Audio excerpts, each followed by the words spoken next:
pessoal, meu nome é Ana Cecília Reis, eu estou aqui através da Secretaria de Cultura e Economia Criativa do Rio de Janeiro para apresentar para vocês uma série de vídeos intitulados Mulheres Encenam, Métodos e Inspirações para Criações Autorais. Esses vídeos eles são apresentações de mulheres que são representativas na área de artes cênicas e hoje eu vou falar da Pina Bausch. A Pina Bausch, ela é uma coreógrafa, ela é uma diretora da dança muito conhecida, né, internacionalmente conhecida, e eu vou falar um pouquinho da trajetória dela e um pouco do método que ela utilizou, que foi considerado revolucionário, principalmente na linguagem da dança, né, porque ela vai romper com esses limites entre a dança e o teatro. Ela rompe com a ideia de que a dança ela é uma sequência de movimentos coreografados. O que a Pina Bausch quer no seu trabalho é pensar o que faz com que esses bailarinos se movam, né? Mais do que pensar como eles se movem, é o que faz eles se moverem. A Pina Bausch ela é considerada revolucionária porque ela coloca em seu método de fazer a arte da dança uma subjetividade dos bailarinos. Ela é uma pessoa que é considerada uma pessoa que rompe com esses paradigmas, né? Então tem uma fala dela aqui que é bem interessante, que ela fala assim: formar escolas é perigoso, porque breca a fantasia. Me parece importante que as pessoas mudem os momentos de suas vidas.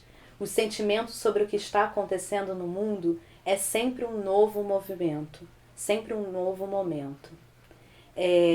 Então, assim, ela está interessada em experimentar esse lugar do movimento que parte de uma interioridade, né? Na década de 60, muita gente estava experimentando, né, com os happenings, só que a diferença da Pina Bausch é que, ao mesmo tempo que ela rompe com a tradição, ela não vai para o minimalismo. Então, assim, ela está explorando características modernas do fazer da dança, mas ela está trabalhando com grandes produções. Ela faz o trabalho dela em grandes teatros, né? Então ela coloca uma trilha sonora que vai mesclar a música clássica com o jazz. Os bailarinos da Pina Bausch, eles se vestem como se eles estivessem vestidos para grandes eventos sociais, mas na dança ela é uma desconstrução. E é muito interessante porque quando ela é chamada para dirigir o Teatro Municipal de Wuppertal, e assim, quando ela chega lá, os bailarinos eles ficam muito chocados com essas novas propostas, eles não querem continuar ali, né? O público sai dos espetáculos, a linguagem dela é tida como incompreensível, apesar dela ser considerada muito inventiva, aquilo ali as pessoas falavam que não era acessível. Na verdade, a acessibilidade da plateia não está muito ligada ao entendimento do que estava acontecendo. Na verdade, existem formas de entendimento, né? Um entendimento pode ser relacionado a o que história se está contando ou que dança se está dançando. Mas um outro entendimento pode estar relacionado a como que isso está pulsando, né? Então esse impulso vital, essa história do corpo e não a história da literatura, da dança, era uma coisa que interessava muito a Pina Bausch. Uma característica muito importante da Pina Bausch são os seus cenários, assim. Ela vai trabalhar com materiais reais, por exemplo, água, terra, sal, flores. A ideia é criar uma resistência real nos bailarinos, né? Por exemplo, quando ela faz a Sagração da Primavera, que fala sobre um sacrifício, ela coloca em cena terra. Então os bailarinos eles dançam sobre um chão espesso de terra. Isso também é sacrificante para os bailarinos. Então a plateia não está só vendo uma representação do sacrifício, mas ela está sentindo realmente essa atmosfera da resistência do movimento do ator, do bailarino, do corpo dele, com aqueles elementos. Ou como em Café Miller, onde a bailarina de olhos fechados vai andando enquanto o outro bailarino vai tirando, né, as cadeiras, que o palco está cheio de cadeiras. Então o risco é real daquela mulher cair, porque ela realmente está de olhos fechados, como uma cega.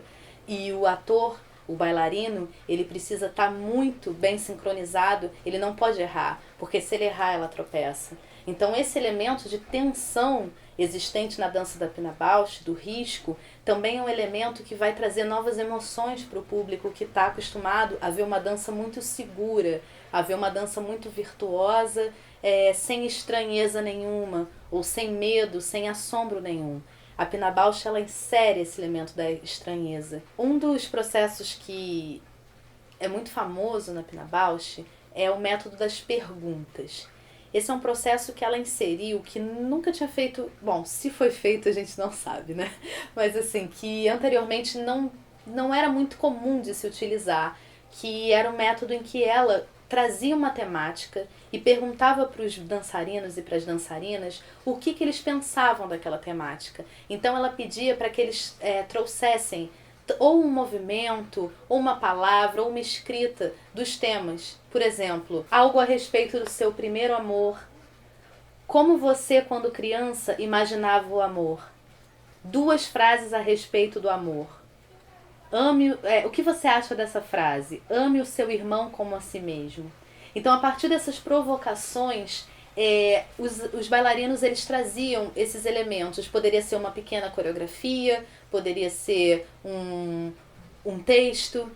Às vezes eram só palavras, como por exemplo, ternura, agressividade. E quando ela sentia que aquilo não estava muito claro, ela reformulava aquela pergunta.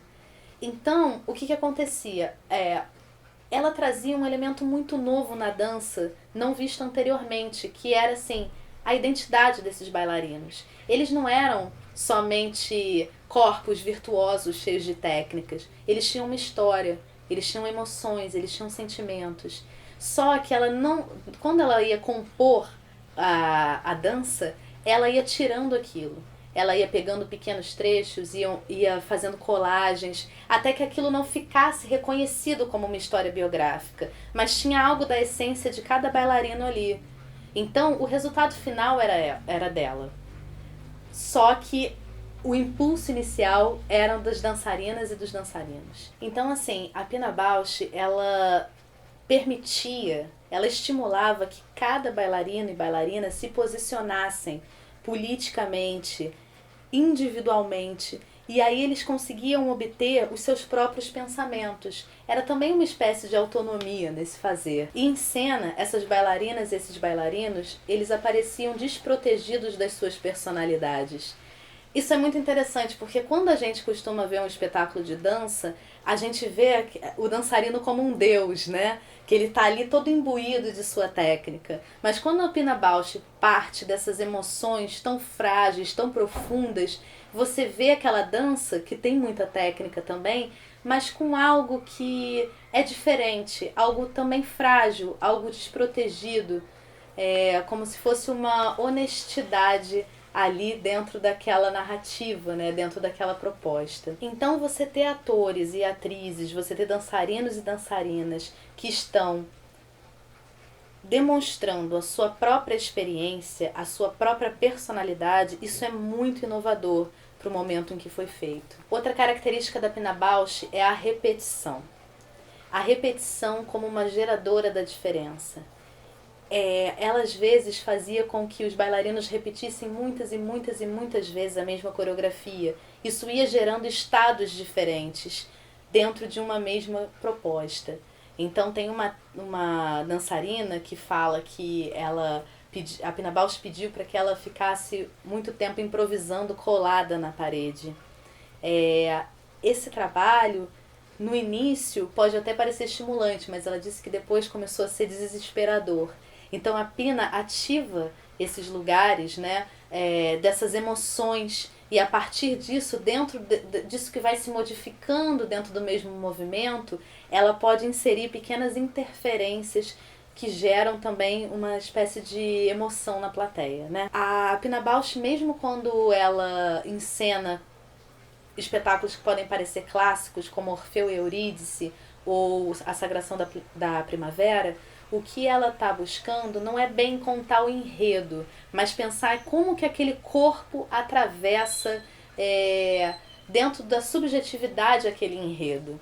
É uma história de corpos e não uma história da literatura dançada. né? É aquele corpo vivendo aquilo. A Pina Bausch, ela trabalha uma reflexão a partir da estranheza. A dança dela não está pautada na tranquilidade. E por conta disso, muitos críticos julgaram esse lugar inacessível na dança, dizendo que o trabalho dela era incompreensível. Mas o que a Pina Bausch estava buscando não era essa compreensão literal do que ela queria mostrar, mas sim uma sensação que não passa exatamente por um atravessamento racional, mas sim um atravessamento sentimental, que era exatamente como ela também trabalhava com os seus bailarinos e bailarinas. Bom, espero que tenha sido proveitoso essa pequena introdução ao trabalho da Pina Bausch. Busquem conhecer através de vídeos, através de entrevistas, de dissertações sobre ela, e um filme que é muito importante dentro da trajetória dela é O Lamento da Imperatriz. Lá a gente também tem muito acesso ao tipo de dança que ela fazia, às imagens que ela conseguia compor com os corpos e com a cenografia, a relação desse corpo no mundo, e também dentro dessa subjetividade das nossas próprias vivências. É isso, até a próxima. Muito obrigada. Se foi inspirador para você, você deixa um comentário, também fala de outras mulheres na dança que são bacanas da gente conhecer. Vai ser bem legal trocar. Valeu, até a próxima.